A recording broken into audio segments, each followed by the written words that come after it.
I hated every minute of training, but I said, don't quit, suffer now, and live the rest of your life as a champion. Muhammad Ali. How to turn off negative thoughts. In this video we are going to know how to do that throughout simple strategies. Actually, it's not easy to turn off negative thoughts.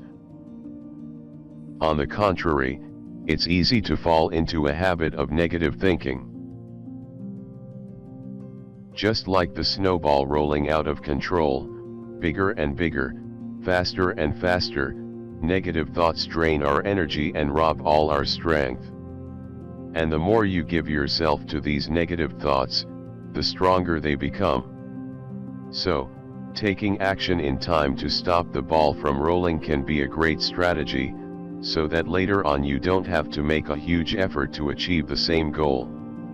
And this is what we are going to learn in this video.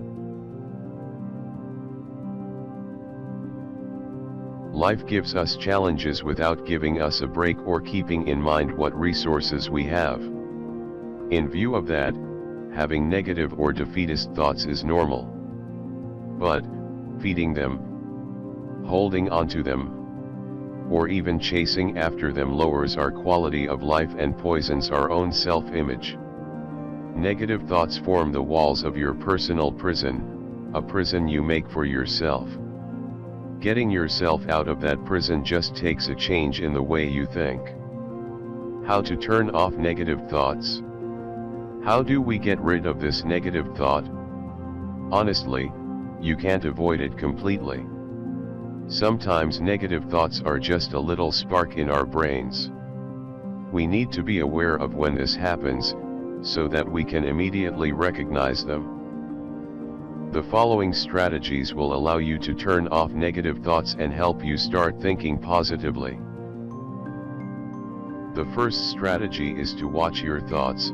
Negative thoughts are generally a product of cognitive distortions, or patterns of irrational thought. Watch them like you're a spectator. If you don't let them take over your mind, they'll just disappear. Look at them as logs floating downstream. Sooner or later you'll lose sight of them. Accept your negative thoughts and let them leave. The second strategy is to rethink any question you're brooding over. Brooding is a pattern of obsessive thought. When we brood over something, we do it thinking we'll be able to solve it just by thinking more about it. You should resolve the stuff that's really part of your thoughts and get rid of what you've created in your head, before looking for a solution. Don't be alarmed if it turns out there wasn't a problem after you've eliminated the fantasy, no problem but one you created yourself. The third strategy is to move and take physical action over your thoughts. When you find yourself trapped in a negative thought, get moving.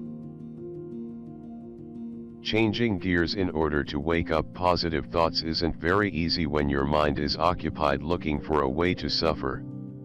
This is a good time to go out for a walk, go on a run, dance, or practice yoga. Don't stop thinking your mind is really occupied, just let your body take the reins and bring your mind to another place.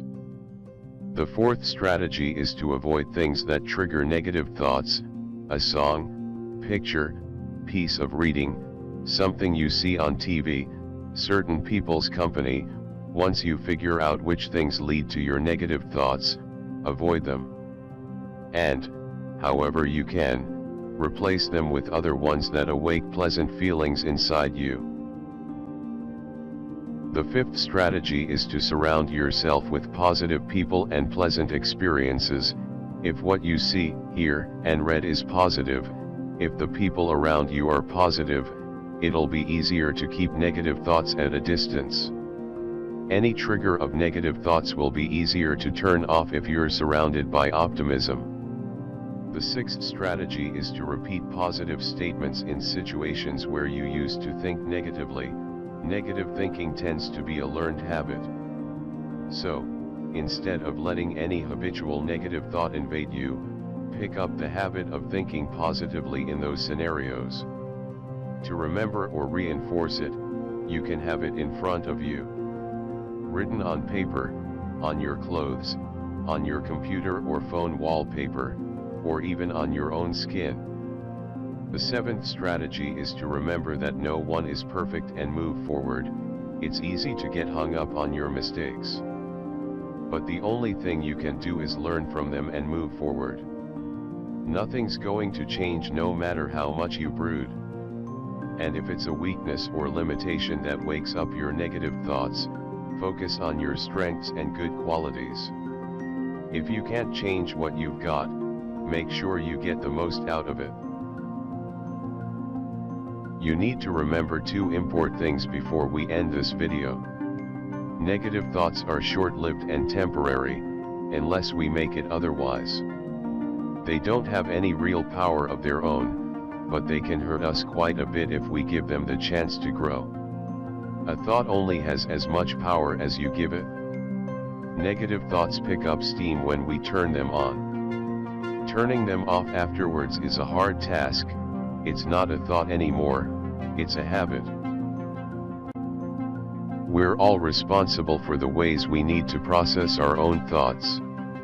It doesn't matter where the thought came from. What's important is that you can turn it off and create a good environment for the duration of those thoughts to go down. The key is to detect these negative thoughts before they have time to dig into your head and defeat your allies. Thanks for watching. It will be great to subscribe, like, and share. Don't forget to activate the bell.